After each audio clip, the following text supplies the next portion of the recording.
Yeah, welcome everyone to the first physics club in the spring semester. It's great to see all of you. Unfortunately, it is still on Zoom right now, but we hope that later in the semester we'll be transitioning to in-person talks or perhaps hybrid talks. But today it's a great pleasure to welcome Nathan Seiberg from the Institute of Advanced Study. And I'll leave it to David to give the proper and full introduction. Welcome everyone and enjoy the talk. Great. So it is my great honor to introduce Nathan or Nati Seiberg to give the first physics club this semester. Nati has had a distinguished and highly influential career in theoretical physics. He received his bachelor's degree in 1977 from Tel Aviv University and went on to receive his PhD from the Weizmann Institute in 1982. After spending a few years as a member of the Institute for Advanced Study, he was appointed to the faculty of the Weizmann Institute, and in 1989 was appointed as a professor at Rutgers University. Finally, in 1997, he moved to become a faculty member at the Institute for Advanced Study, where he has been ever since. Nati has been appointed as a member of the National Academy of Sciences and also a fellow of the American Physical Society. He has received many well-deserved honors, including the MacArthur Foundation Fellowship, the Danny Heinemann Prize of the APS, the Breakthrough Prize in Fundamental Physics, and the Dirac Medal. Nati is well known for his discovery of non-trivial dualities and supersymmetric gauge theories called Seiberg dualities. He also helped create Seiberg-Witten theory, which describes the vacuum structure of supersymmetric gauge theories and has had a truly profound impact on both physics and mathematics. Nati has also made important contributions to our understanding of string theory and its connection to non-commutative geometry, as well as to our understanding of dynamical supersymmetry breaking. More recently, he's been interested in new kinds of symmetries called generalized global symmetries, and also in exploring the meaning, scope, and boundaries of quantum field theory as it applies to both high energy and condensed matter physics, some of which I think we'll hear about today. So without further ado, Nati will today give us a talk titled Quantum Field Theory and Beyond. Go ahead. Thank you, David, for inviting me and for the generous introduction. I really wish I could visit you guys in person. This is the best we could do at the moment, and hopefully the pandemic will be over soon. This talk will have two parts. The first will be quantum field theory, and the second will be beyond. We'll show that I'll argue that one has to go beyond the standard framework of quantum field theory to address various recently discovered models. Now, I understand that the audience is very diverse. Not only is it diverse, most of the people in the audience are invisible, so I do not have any feedback whether I'm talking too high level, too low level, whether everybody is reading the newspaper or whatever. So two things to correct that. One, please interrupt me with questions. At the very least, it will give me some feedback of where I am relative to the audience. And second, I decided to structure the talk such that every person will have at least one slide at his or her level, which means that I would start very, very low and I will gradually accelerate and raise the level. So if you find yourself bored at the beginning, hang on, it will get more and more sophisticated.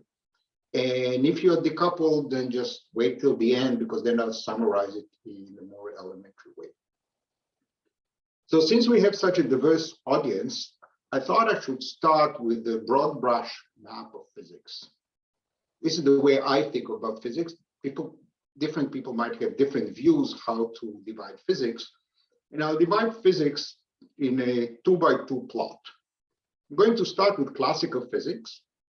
And we start with classical mechanics, which describes the time evolution of a finite number of particles. And I had to pick some names, so I put Newton and Lagrange here, but of course there are many others. And there is a natural mathematical setting for this, which is ordinary differential equations, which were this topic was partly motivated, studying calculus and ordinary differential equations, was partly motivated by these problems in physics as the natural setting for classical mechanics. In later centuries, went to the second part, which is classical field theory. As we move from the left to the right, from classical mechanics to classical field theory, we still describe the time evolution of a system, but now we have an infinite number or even a continuum of degrees of freedom. And examples are the electromagnetic field or a velocity field in a fluid or the metric. And I had to put some pictures here. These are Maxwell and Einstein, and there's also another Stokes, the name also belongs here. And again, there is a natural mathematical setup, just as here we have ordinary differential equations. Here we have partial differential equations. Both of them are calculus. Let me say a few words about calculus and how it fits to these two categories of topics in physics. Invented by various people, here I put Newton, there was also Leibniz. It was new mathematics at the time. It was motivated by physics, and it had many applications, both in mathematics and in physics. And by now we have applications of calculus in other branches of science and in engineering, and even social scientists now use calculus. This is the sign that it is a deep idea. It was designed to do one thing, but it does many other things far beyond what it was originally designed to do. Calculus is also a mature field, and I have a criterion for when a field is mature. And the criterion is to look at the books or the courses taught at various universities, and we see that they're more or less the same. A calculus course at Yale is more or less the same as a calculus course at Stanford. Maybe the quality of the speaker is a little bit different, but the order of the presentation is more or less the same. The subject is fully understood, has been streamlined, and it is taught in the most logical order. Going back to my map of physics, I talked about classical physics, so now we're going to move to quantum physics. And just as we had a simple thing, classical mechanics on the left, and a more sophisticated classical field theory on the right, we're going to have the same thing here. Just as classical mechanics describes the time evolution of a finite number of particles, here quantum mechanics describes the time evolution of a finite number of quantum particles. And here we have many people who contributed to it, and there's a famous picture. I'm not going to go through all the names. And again, there's a very nice mathematical setup to describe it. We can use operators acting in a Hilbert space. There's a somewhat less rigorous way of describing it in terms of a functional integral, but this is more or less a well-established field. We understand what it does, and again, it's a mature field. But as we move to the right, remember we had classical mechanics and then we had classical field theory. Now we move from quantum mechanics to quantum field theory, and it looks like it would be straightforward because we do the same thing we did before. Instead of having a finite number of particles, we'll have time evolution of an infinite number of, or even a continuum of quantum degrees of freedom. For example, the electromagnetic field. So this looks like a straightforward motion to the right, just as on the classical physics slide. But here things are a little bit more interesting and more subtle. A lot is known about it. There's been a lot of progress over it's more than a century now in the study of quantum field theory. And there's still very exciting progress. My personal view is that we are far from the end of this story. So unlike the case of classical mechanics, classical field theory, and quantum mechanics, which are more or less understood, my personal view here is that here we haven't heard the last of it, and there's still a lot more to learn about. Before I motivate this claim, let me first tell you the success, the good news. So quantum field theory appears everywhere. It appears in many branches of physics. In particle physics, it's the language used to describe the standard model of particle physics. And it is enormously successful. This is one example of the electromagnetic dipole moment. This is the theoretical value. This is the experimental value. And such agreement between theory and experiment, so many significant digits, is unprecedented. And I think this is a unique and most extreme version of disagreement between theory and experiment. And it tells us, among other things, that we really know what we're doing. Such a success cannot be coincidental. I should add that recently we learned that a similar comparison in the case of the muon does not work very well. And there's a slight discrepancy, some digits here. And we still don't know what to make of it. I think we should pay attention to it. I'm not going to say more about it here. So this is for particle physics. In condensed matter physics, quantum field theory is also enormously powerful and successful. It gives us a description of the long distance properties of materials. It describes the phases of different materials and the phase transitions between them. And this is not just a qualitative description, it's very quantitative. Many quantities can be measured with enormous accuracy, and we have agreement between theory and experiment. It also appears in cosmology. Quantum field theory is being used to describe the early universe, inflation, the fluctuation of the microwave background initiate from fluctuations in the early universe. It also appears in string theory. Many places in string theory, every one of them is a topic for a whole colloquium. I'm not going to describe it here in detail, except to mention that it appears on the string wall sheet, it appears in the low energy approximation of string theory, and due to gauge gravity duality, sometimes even the description of the whole theory. And that's in physics, many different branches of physics, also many applications in mathematics, especially in geometry and topology, totally unexpected connections there, and which of course makes us very happy that physics is good for mathematics, and not only mathematics is good for physics. So I would like to contrast the situation here to the situation with calculus that I mentioned earlier in the talk. So quantum field theory is the modern calculus. It appears everywhere in physics, so we can view it as the language of physics. Just as calculus is the language of classical physics, quantum field theory appears to be the language of all of physics. And I copied the slide here. It kind of mirrors the slide that I had there. First of all, it's new mathematics. Just as calculus was a new mathematics at the time, this is new mathematics here. It's so new that it's not yet mathematically rigorous. In fact, many mathematicians still have difficulties understanding what quantum field theory is all about. Very much like in the case of calculus, it was motivated by physics. It grew out of understanding the properties of particles, particle physics, and in condensed matter physics with a lot of interesting cross-fertilization between the two fields. It has many applications in mathematics and physics. I mentioned some of them before. And for me, this is a sign that this is a deep idea. Just as calculus was designed to do one thing and does many things, the same is true for quantum field theory. It was designed to address one set of problems. It turns out to address many other problems, including problems that look very remote from the original motivation. So this is a sign that it is a deep idea.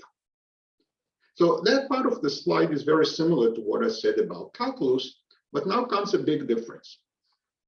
I had this criterion for when a field in physics or in math is mature. And the criterion was that we go and check various textbooks and we look at the syllabus of courses in different universities and find that the field is mature and that they're more or less the same. That's not the case in quantum field theory. If you look at textbooks, you will see that every textbook takes a different angle. They even teach the material in a different order. And courses in different universities are given in a different order. And for me, this is a sign that it has not yet been streamlined. It is not yet a mature field. This and many other things that I'm going to mention now, which I'm going to mention soon, for me are an indication that we are still missing big things. It's both the fact that it's not yet mathematically rigorous, unlike the three other parts of the map that I mentioned earlier, and the fact that it's not yet streamlined. So, and of course, the fact that there's still new discoveries every day. So all these are signs that we are still missing big things, and I will later talk about other things which really scream that we do not understand quantum field theory. There's a lot more to be understood. Before I do that, I'd like to review one more notion that is important in physics and very important in quantum field theory. This is the idea of separation of scales. In fact, it appears in many branches of knowledge, not only in physics, where we have different effective descriptions at different scales. We are enormously lucky that this is the case. We have a simplification. We don't need to understand all of nature simultaneously. We can focus on one length scale and understand physics at one length scale, or the rules of nature at one length scale, ignoring what happens at shorter distances and ignoring what happens at longer distances. In philosophy, it's known as reductionism. What happens at one length scale can be understood just by focusing on that length scale, and then we can derive the rules there as consequences of rules at shorter distances. And we kind of gradually peel the onion, getting deeper and deeper into matter. And we are surrounded by examples in many different directions. Here are some examples. Thermodynamics is an effective description of statistical mechanics, but we don't need to know that there are atoms and so forth. The same thing is true for hydrodynamics. These are differential equations that describe the average motion of fluids.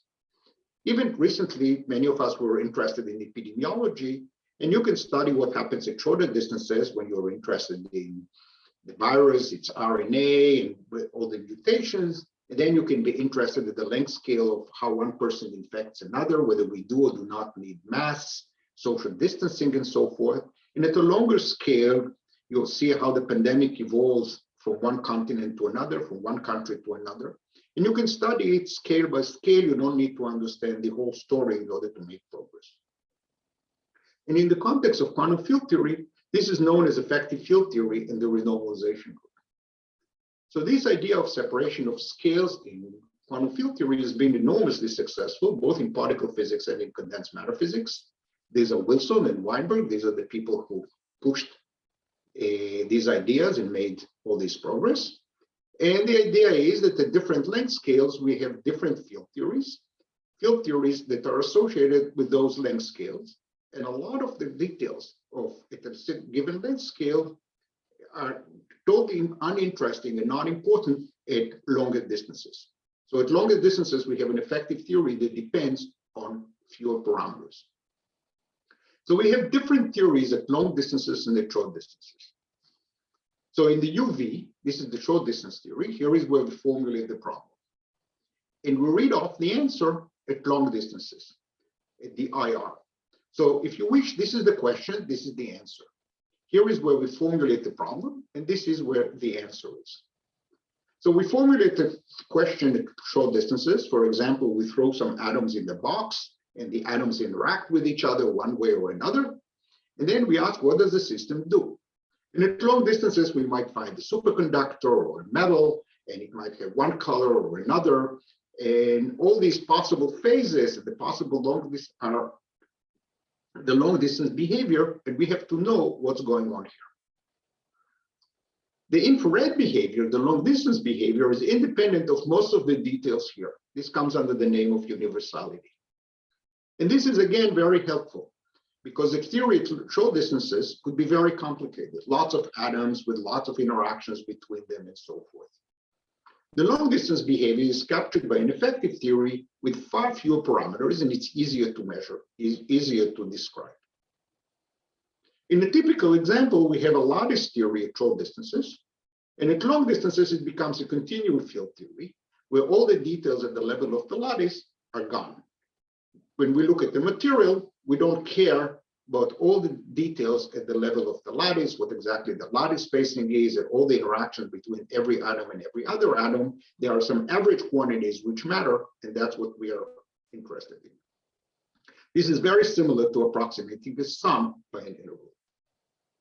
So what can we find at long distances? So we start with this theory at large but finite volume. And then the spectrum of the behavior of the theory is characterized by the spectrum of the Hamiltonian. One possibility is that the spectrum is gapped or massive. We have some ground state, maybe several ground states. We have a gap, and then we have a continuum. A typical example is a free massive particle. We have different energies here because the particles can have different momenta and therefore different energies. There could be a unique ground state, or it could be that as we take the volume to infinity, the system remains gapped, and we have several different ground states here. The alternative is that the gap closes. The model is called gapless or massless. An example is the same as here, but the mass of the particle is 0, for example, photons. So a theory of photons is in this phase. And at long distances, the massless particles could be interacting or not interacting. And then if it's interacting or not, it's called a conformal field theory. This is really a very broad brush description of the phases.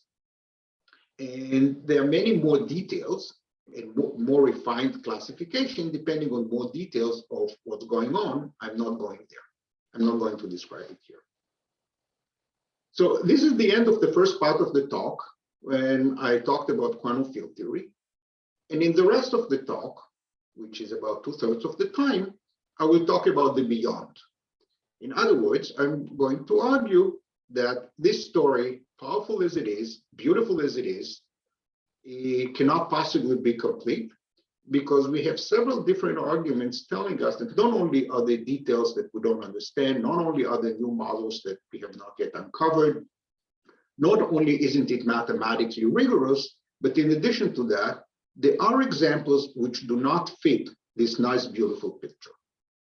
So we're going to start the second part of the talk, and I'm going to start from string theory. In string theory, we have gravity. So string theory is a theory that's supposed to describe gravity in the real world, but we can take a certain limit where we send Newton's constant to 0.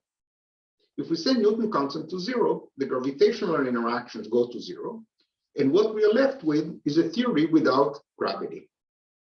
Since string theory is a consistent theory, the limit is a consistent theory. And since string theory is consistent with quantum mechanics, the result is a quantum field theory. So if we take any string theory in any background and we find a way of sending Newton constant to 0, we should end up with quantum field theory. And indeed, there are many examples of that. Most of the examples are like that. And people even use that as a way of solving quantum field theory by learning something from the string theory description and then removing Newton constant and learning something which is intrinsic to the field theory without the string theory it is embedded in. But there are certain examples where this is not the case. There are two known examples, and for all I know, there are many others. They come under the name of field theory on a non-commutative space and little string theory, and there might be others. I'm not going to discuss it here in detail, except to say that these are well-defined systems. They do not involve gravity, so they should behave like quantum field theory, but they don't. These two setups violate the basic axioms of quantum field theory in a very, very surprising way. But that's not what I'm going to talk about in the rest of the talk, but it's good to know that we already have examples, and these examples are relatively old by now, several decades, telling us that not everything is quantum field theory. There are systems which appear to be completely consistent, not gravitational, and they are outside the framework of quantum field theory. But one could say, well, these are esoteric examples that come from string theory. Maybe I don't care about string theory. I'm really interested in just quantum field theory. So over the last several years, there were some extensions with some lattice models, which also seem to be outside the standard framework of quantum field theory. So typically, we start with a lattice model. We have some interactions, some spins on the sides or the links or the plaquettes of the lattice, and they interact with each other. And we restrict ourselves to interactions that are local, which means that one spin here interacts only with spins a finite distance away in terms of lattice spacing, finite lattice spacings away. So in most cases, and there are tons of examples, the low energy description of such a lattice model is a continuum quantum field theory. And it's almost a century now of people exploring different lattice models, starting with the Ising model and others. And this is actually more than a century now, where people explored various examples. And there's been a very interesting interplay between what's going on at short distances on the lattice and what happens at long distances, and how the continuum quantum field theory at long distances captures the long distance behavior. But over the last several years, there was certain examples where this is not the case. Namely, we started short distances with some lattice system, which looks totally innocent. There are some degrees of freedom on the sides, links, etc. They interact with each other locally. And the result, the low energy behavior of that cannot possibly be captured by a quantum field theory. So I mentioned here fractal models. There are also many other models which do not have fractals, which are equally exotic. And for all we know, there might be many others. And they have some things in common. So the first, they are not Lorentz invariant, and not even invariant under spatial rotations. The long distance behavior remembers the orientation of the underlying lattice. That by itself is not surprising. We can have quantum field theories that are not Lorentz invariant and not even rotational invariant. So that's not an unusual thing. What's most surprising is that they exhibit what I like to call UVIR mixing.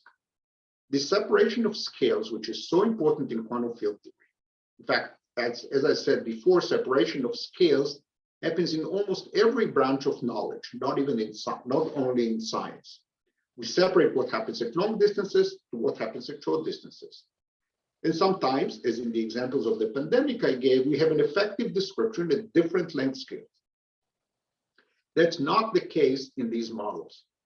Long distance behavior here reflects short distance physics. We do not have this thing which is so sacred in quantum field theory, like the renormalization group, that scales are separated. It also violates the law that no matter what we start with at short distances, we'll always end up with quantum field theory at long distances. That's just not true. These are counterexamples. There are also many bizarre properties of these models, which are specific to each model.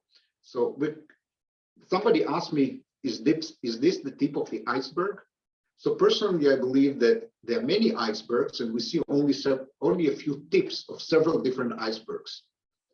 It's perfectly possible, in fact, I think it's quite likely, that there's a whole zoo of such exotic systems, and we just stumbled on a few of them.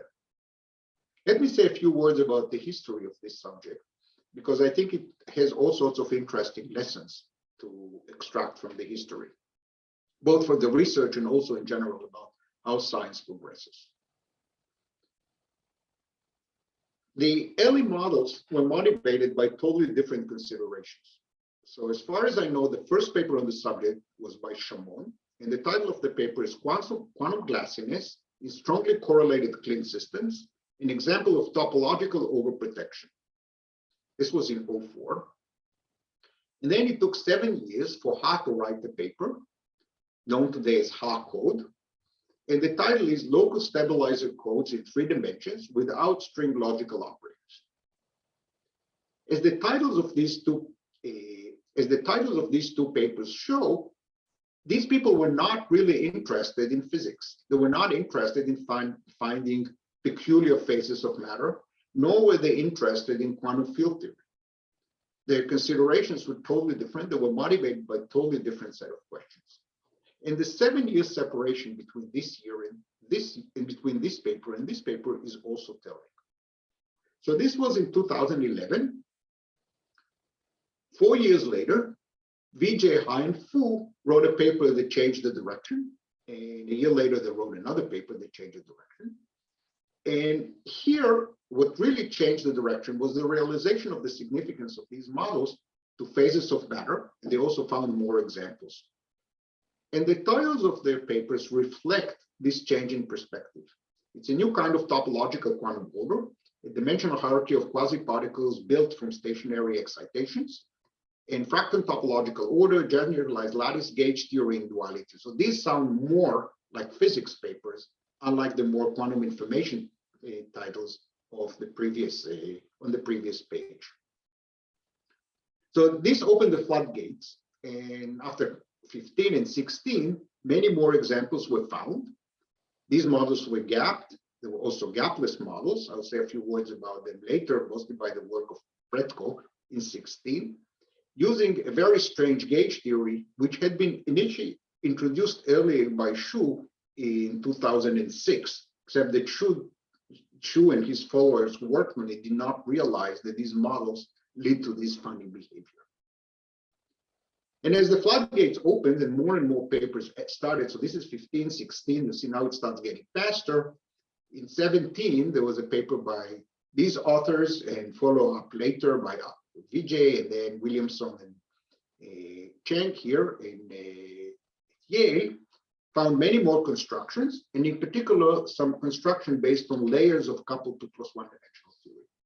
So for these models, the 3+1 dimensional model is so peculiar because it is a stack of 2+1 dimensional field theories. This already tells us that we have to go a little bit outside the standard framework of quantum field theory, where we have to add all these layers. And through the years, there's also been all sorts of interesting connections to other fields, including elasticity, quantum information. In fact, this is where the whole subject started from, topological quantum field theory, and many others. Now, I cannot possibly do justice to this large field, so I'm not going to describe it and just put this qualification here. So let me say a few words about some of these models so that you get a feel of what they're like and why they're so strange.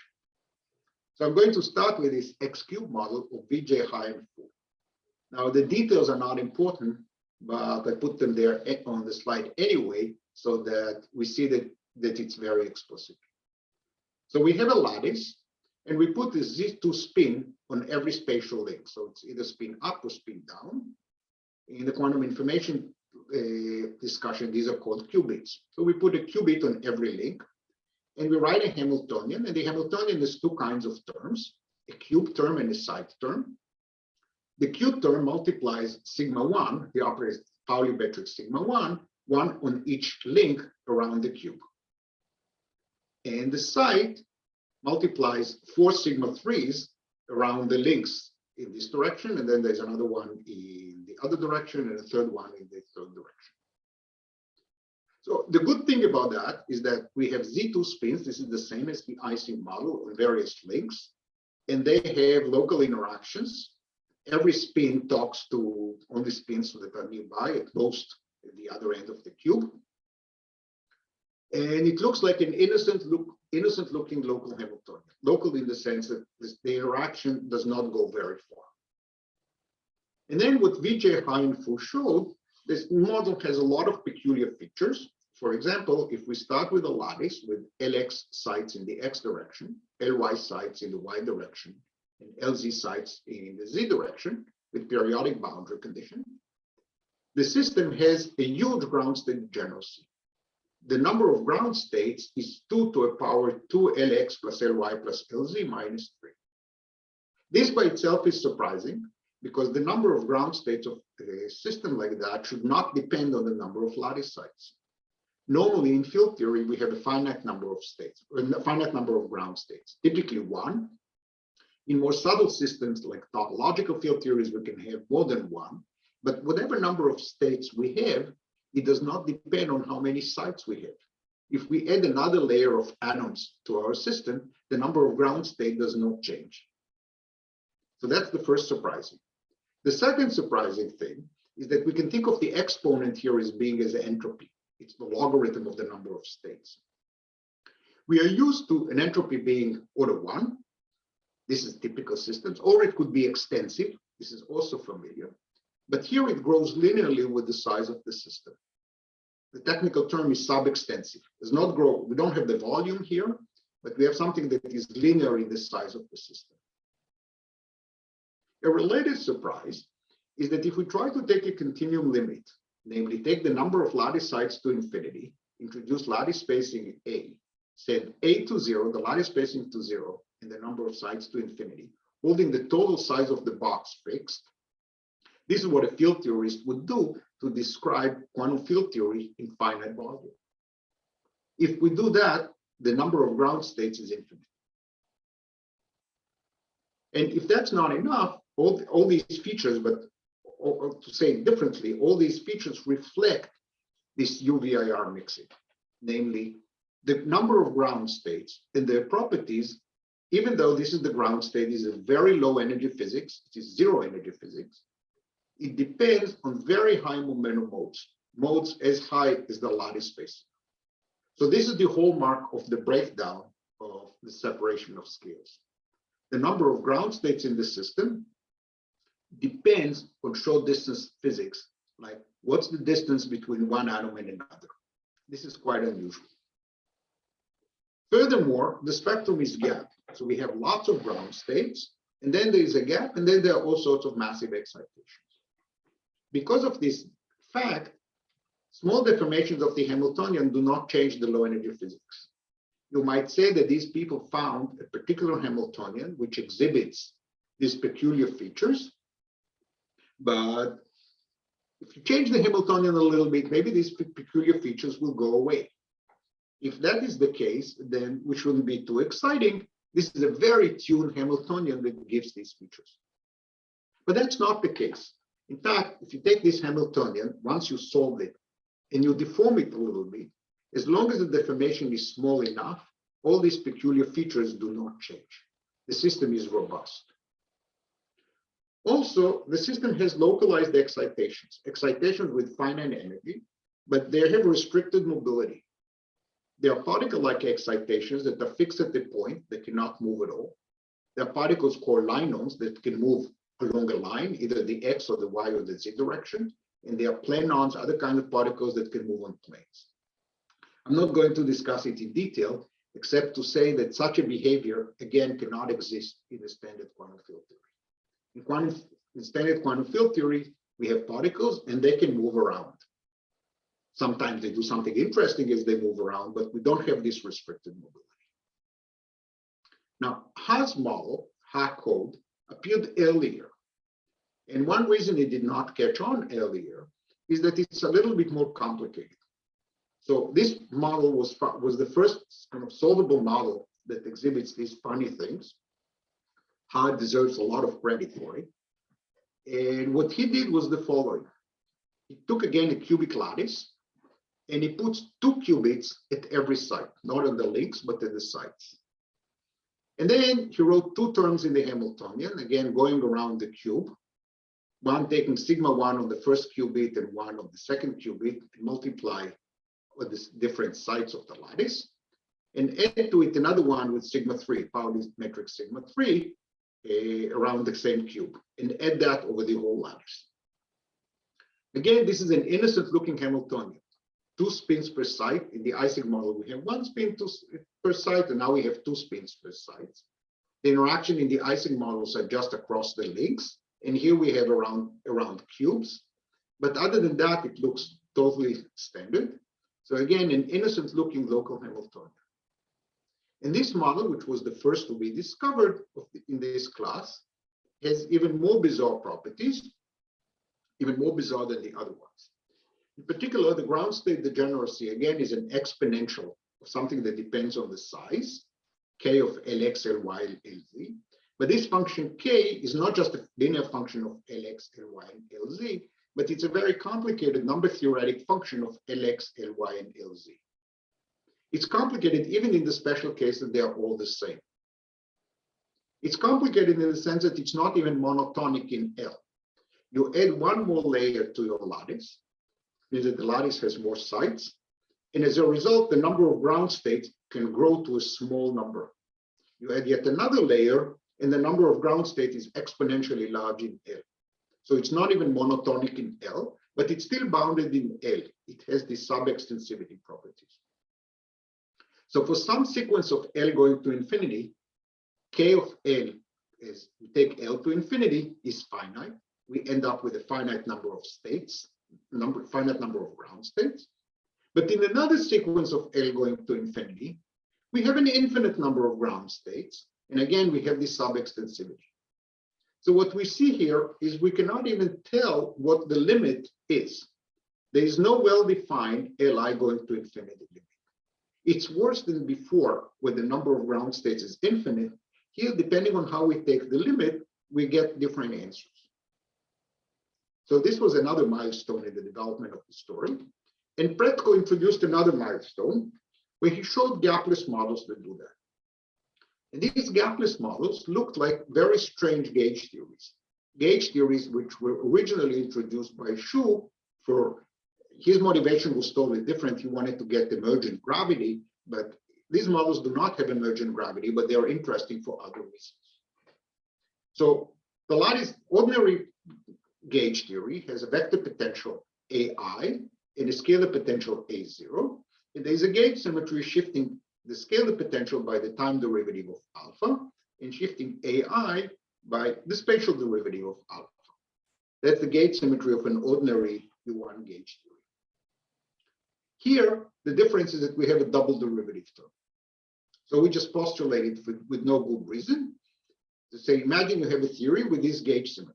So the scalar potential is a scalar, but instead of having a vector potential, we have a tensor potential. And we can construct gauge invariant electric and magnetic fields. You can check, maybe not in real time, that this electric field and this magnetic field are gauge invariant. And then we can write a Lagrangian E squared minus B squared the same way we do in electrodynamics. So just as in Maxwell theory, we write E squared minus B squared, we can do the same thing here. And the spectrum is gapless, just as in, if we do that for ordinary Maxwell theory, we find in the quantum theory, we find that there are massless photons. Here, there are also massless photons, except that they're a little bit different.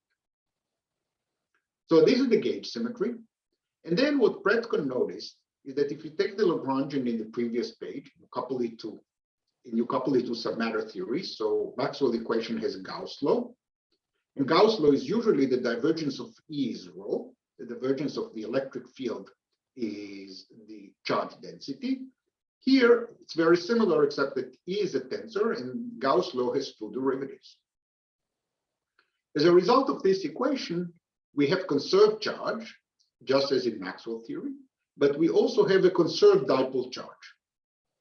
So what Predkin noticed is that this gauge theory with funny gauge symmetry is both conserved charge and conserved dipole charge. This is very strange. Conserved charge, we know, it means that the total charge in the system is conserved. Charges can move around, but they cannot appear or disappear. Conserved dipole charge does not allow the charges to move, because if we try to move a charge from one point to another, the total charge doesn't change, but the dipole charge does change because it's at a different xi. So as a result, these models have particles with restricted mobility because of this dipole conservation law. And that explains some of the features that we saw earlier in a more intuitive way.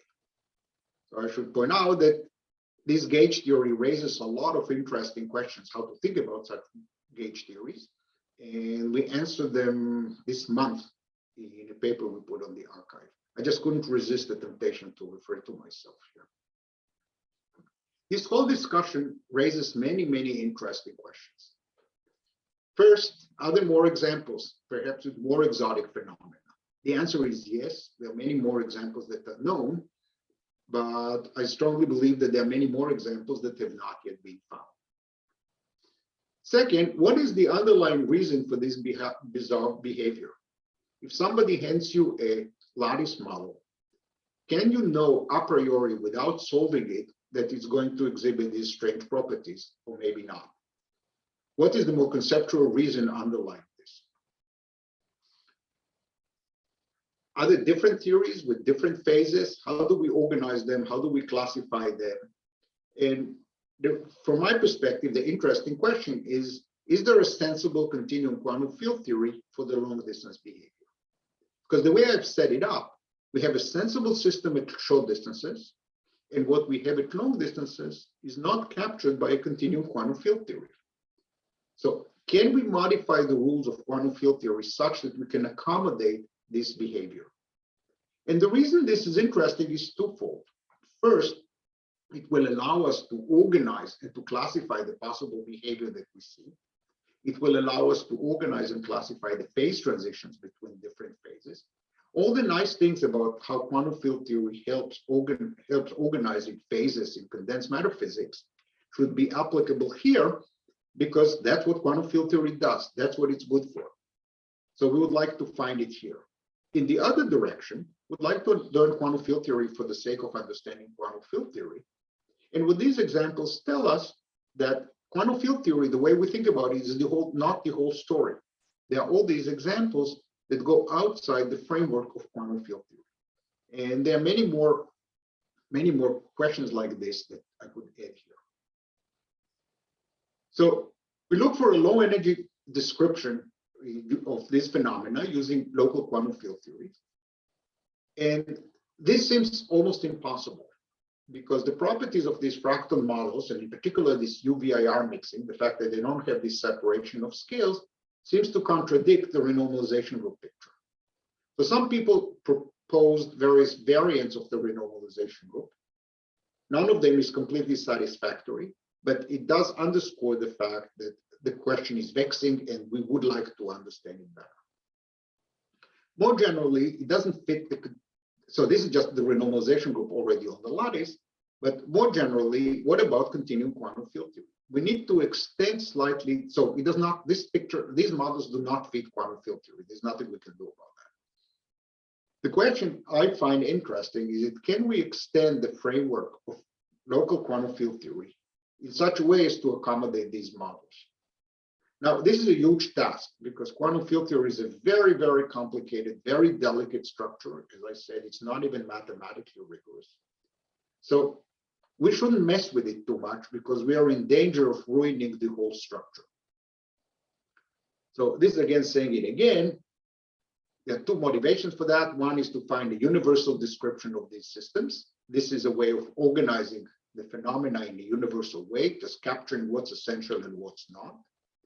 And hopefully this will teach us something about new quantum field theories.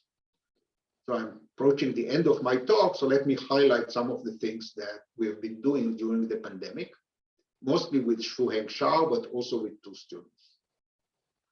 So we try to describe exotic continuum quantum field theories, and we had to break the rule because something has to give. So we had no choice but violating some of the sacred rules of quantum field theory. So first, space-time symmetries. No Lorentz invariance, no rotation symmetry. I've already said that this is something we should do because the answers don't have these symmetries. But this is not something to write home about because this is not that surprising. We can easily write continuum field theories which do not have these space-time symmetries. We also impose various exotic global symmetries and then gauge symmetries. I already mentioned this gauge theory with a tensor with two indices. This needs to be understood much better. So this is another ingredient. And perhaps the most surprising ingredient is that we were forced to discuss discontinuous fields and discontinuous gauge parameters. Now, our fields were not as discontinuous on the lattice. On the lattice, everything is discontinuous because what happens on one side is not correlated with what's going on in the nearby side, but not as continuous as on the lattice. We allowed certain discontinuities, and yet we found universal behavior, namely independence of the details at short distances. So let me give one example of that in the context of the tensor gauge theory. So before I discussed Aij with all possible Aij, it was a symmetric tensor. Xu and Wu discussed Aij with only off-diagonal elements. Ma, Hermele, and Chen called it the Hello tensor gauge theory because the diagonal elements are absent. And we still have the same funny gauge symmetry, which is not the usual one. And we have gauge invariant electric and magnetic fields as before. So let's discuss the spectrum of this theory. So this is a textbook exercise, what to do. We put a plane wave, we substitute the plane wave, and we find a dispersion relation for the would-be photon. And this is the dispersion relation. Omega is the frequency, kx, ky, and kz are the momenta in the x, y, and z directions, respectively. This dispersion relation is interesting because if we substitute kx equals ky equals 0, then no matter how large kz is, we have solutions with omega equals 0. Because you see, this term is absent, this term is absent, so we have kz here, and all these are 0. So in this subspace of momentum space, the dispersion relation becomes omega to the fourth minus omega squared kz squared equals 0. So we can make the momentum in the z direction arbitrarily large and still have zero frequency. This is the source of the peculiarities of these models. And this is also this UVIR mixing. UV in the sense that the momentum in the Z direction can be arbitrarily large, but the energy is still very low. This is why we have sensitivity at low energies to what happens at the lattice scale at distances between the two sites. Furthermore, if you look at that more carefully, you see that there's an infinite number of zero energy states. So if you just take this gauge theory at face value, either on the lattice or in the continuum, you find that there is an infinite number of zero energy states. And these modes, which originate from omega equals zero, remain zero even in the quantum theory. This is very surprising, and this is the root cause of all these peculiarities.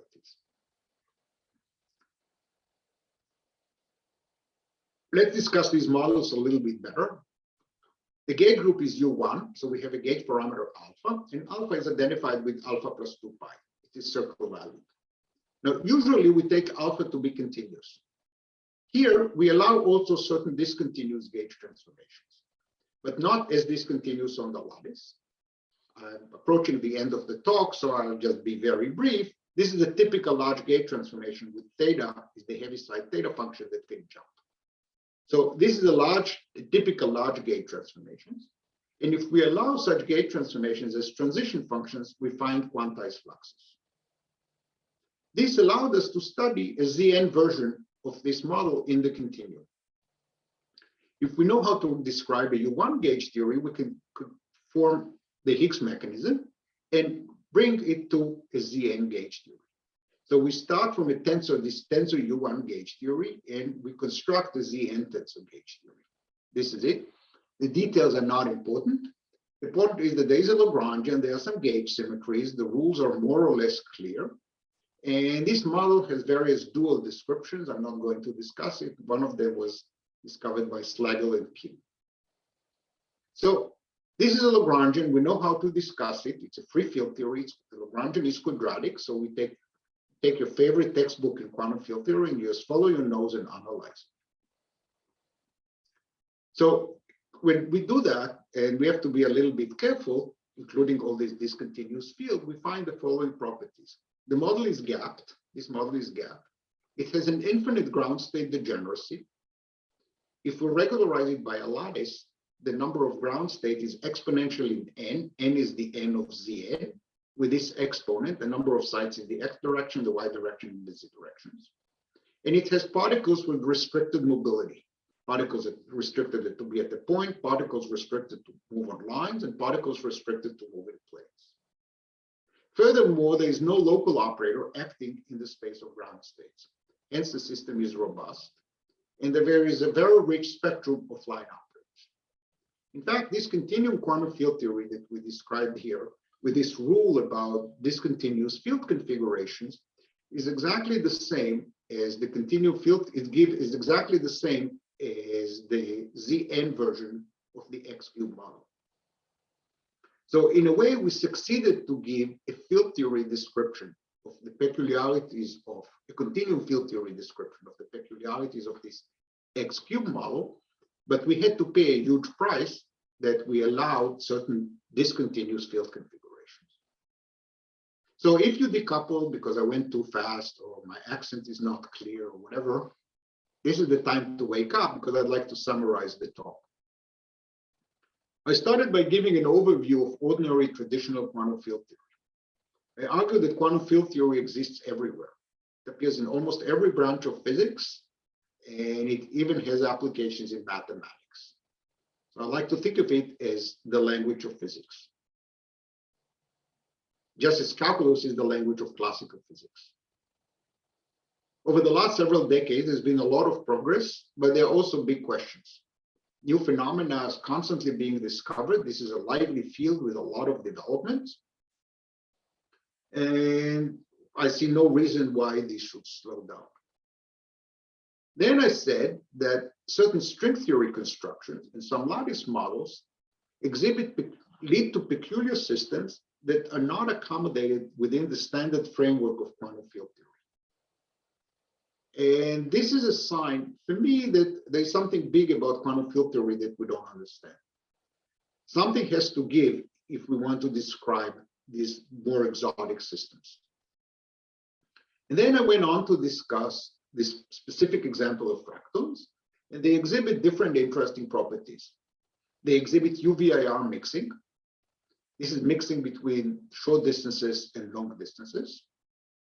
And this manifests itself in several different things. There is a very large ground state degeneracy. Sometimes there is not even a well-defined limit, as the number of sites goes to infinity. If we compute things on the lattice and then take the continuum limit, some observables become discontinuous, again reflecting the short distance behavior. And there are also excitations with restricted mobility, as I mentioned before. All these properties seem incompatible with the standard framework of continuum quantum field theory. You can argue on very general grounds that continuum quantum field theory cannot exhibit this funny behavior. In order to accommodate these systems, we presented a non-standard quantum field theory. It is invariant only under certain discrete rotations, but not continuous rotations. I emphasize that this is not a big deal. They have exotic global and gauge symmetries, things that we're not familiar with. And we accommodated certain fields and gauge transformation parameters that are discontinuous and even singular. Seems to me the main point. In fact, this point and this point are almost a tautology. If you have these exotic globals and gauge symmetries, you necessarily have to introduce fields which are discontinuous and vice versa. These fields are more continuous than on the lattice, but less continuous than in standard field theories. There's some restriction on the allowed jumps. So this is a huge price to pay. But once we pay this price, these continuum models capture the universal behavior of these lattice systems. We reproduced all, in the examples where we could do it, we succeeded to reproduce all the long distance physics, the properties of these particles with their restricted mobility. And the results are universal in the sense that you can change the short distance behavior a little bit, and it does not change the long distance physics. So thank you, and please stay healthy.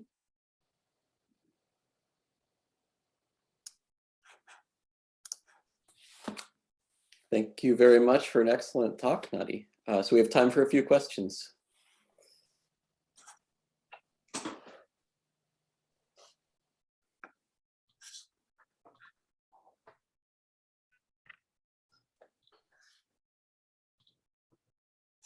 Steve, go ahead. Hi, thanks for a very nice talk. So in the fractional quantum Hall effect, charges can't move, but dipoles can move, but only in the direction perpendicular to the dipole moment. I thought the anyons can move, can't they? Only neutral pairs that form dipoles can move. Okay, I'll have to think how to answer it. I thought that an anyon can move, and in fact they can braid. If they couldn't move, they couldn't braid. Okay, you can push them. Yeah. No, that's what I meant. No, okay. Here you cannot even push them. Here the point is that you can put as much energy as you want. You can't push them. Okay. They are really. It's not that. Okay. It's not that they are stuck in position because of energetics. But that's not the point. They're stuck in position forever. You can pump as much energy as you want. They are not going to move. In fact, there's a conservation law. The particle at one position and the particle at the other position are in two superselection sectors. Another way of saying it, there is no operator in the theory that annihilates a fractal here and creates a fractal there. Whereas in the case of the fractional Hall effect, there is, in the gauge theory description, it's the Wilson line that can move the anyon from one point to another. Now, there might be some energetic reasons that it might not be easy to do it. But here, the question is not energetics. Here, they're really, it's a different superselection sector. Got So it. in that Thanks. sense, it's more peculiar. Right, thanks.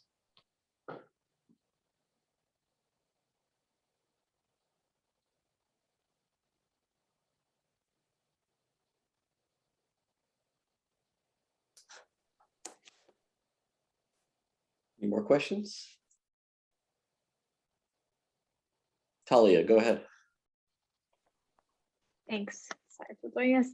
I was wondering, this is an experimental question, but what is the status of any experimental searches or studies of fractions, and both in the context of the lattice physics you were discussing, but also whether people are considering any experimental studies that might extend to elementary particle physics?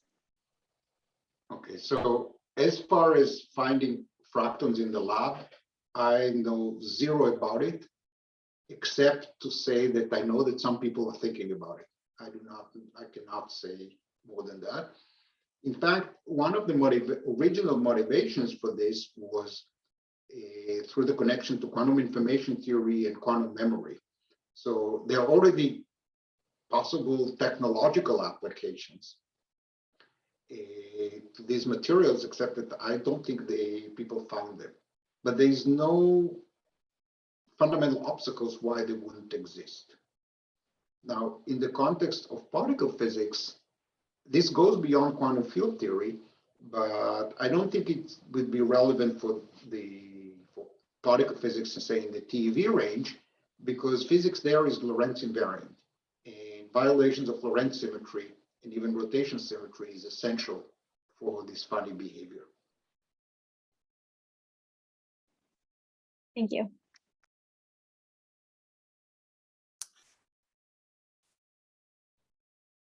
Andy, go ahead. Hi, Nadi. Hi, Andy. So you mentioned early on that one of the signals that quantum field theory isn't a mature subject is that the different textbooks treat it differently. I was just wondering if you were teaching an introductory course in quantum field theory, how would you introduce the subject? Well, I actually thought a lot about it because I started writing, under a lot of pressure, I started writing a quantum field theory book. And honestly, I couldn't find a good answer to this question. So if you look at what people do, the traditional, I learned that from Buchanan Drell and Itzikson and Zubair, and then there were others. They start from free fermions, free scalar field, free fermions, and then very rapidly go to QED and describe the interactions and renormalization. And the person who reads that has no idea why this thing makes any sense. That's one route. Then there's another route, I think Srednicki did that, doing all the way with scalar field theory, with the interactions, explaining a more modern view of quantum field theory in the renormalization group, and without being bothered by the anti-commutativity of the fermions and all the Lorentz algebras and the gamma matrices and gauge symmetries and all the other complications. This is also not completely satisfactory. There are also other books that highlight the more modern view of things. I really like Tom Banks' book, which is a very short book, which is very nice for a more advanced thing, but it's certainly not a good first book. And I also like very much Weinberg's book, which is like an encyclopedia, which does everything, and it's a fantastic reference, but I don't think it's easy to learn from it. But the order and the emphasis is completely different. There are books, I think Fratkin wrote a book about condensed matter, about quantum field theory and condensed matter, and again, the point of view is different. But I think it is true that if you go to the library and you pull a standard calculus book, all of them are more or less the same. They all have first derivatives, and then you learn about integration, and there's kind of a regular sequence. That's not the case here. I don't know what to make of it. Thank you.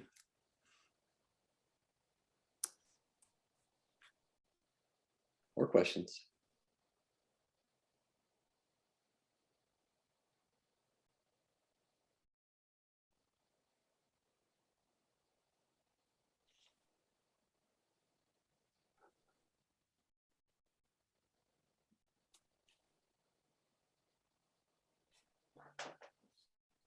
All right, I'll ask a quick one.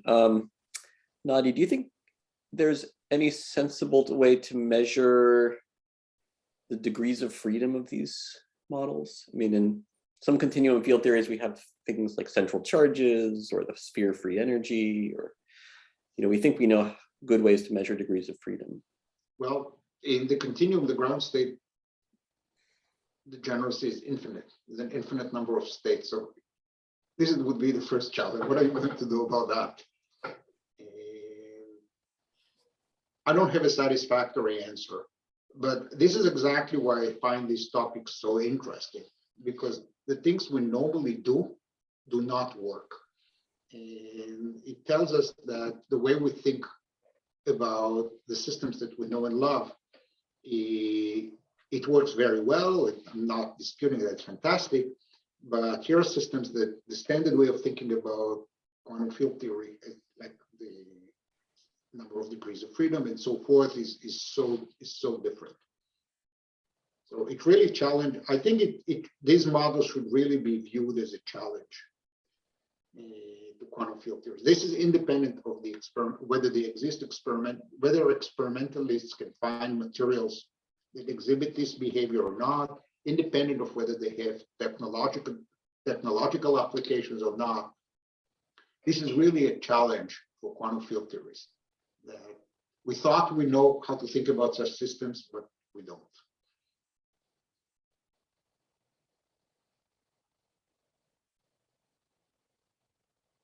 Thank you. Any more questions?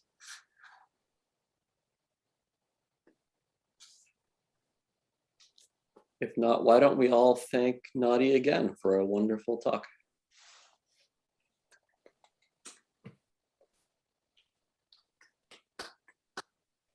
Thank you. Thank you for having me. Thanks very much.